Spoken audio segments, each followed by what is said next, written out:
اکثر ہم سوچتے ہیں کہ جب اللہ تعالیٰ کسی انسان کو اس کی برداشت سے زیادہ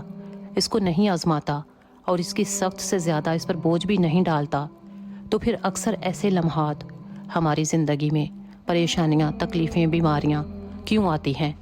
جب انسان تھک کر ٹوٹ جاتا ہے، دل تکلیف اور اذیت سے بھر جاتا ہے، آنکھیں امید کی بینائی سے محروم ہو جاتی ہیں اور زندگی کی تمام تر رنگینیاں بھی ختم ہو جاتی ہیں اور انسان کو اپنا آپ کسی بوجھ جیسا لگتا ہے، اور پھر جب اللہ نے کوئی ایسی ہمارے لیے شے بنائی ہی نہیں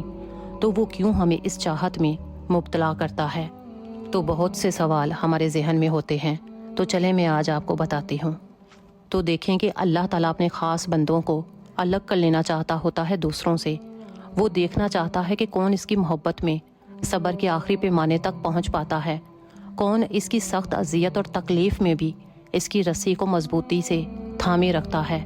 اور کون اللہ تعالیٰ کی چاہت کی خاطر اپنی چاہت کو قربان کرتا ہے، کون اتنا حوصلہ رکھتا ہے اور کون میری آزمائش میں پورا اترتا ہے۔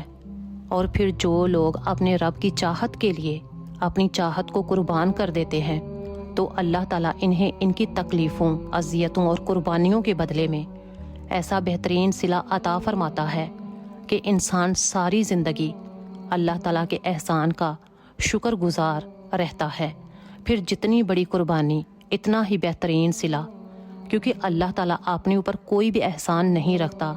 تو پھر ایک بات ہمیشہ یاد رکھیں کہ بالآخر کندن بننے کے لیے جلنا پڑتا ہے۔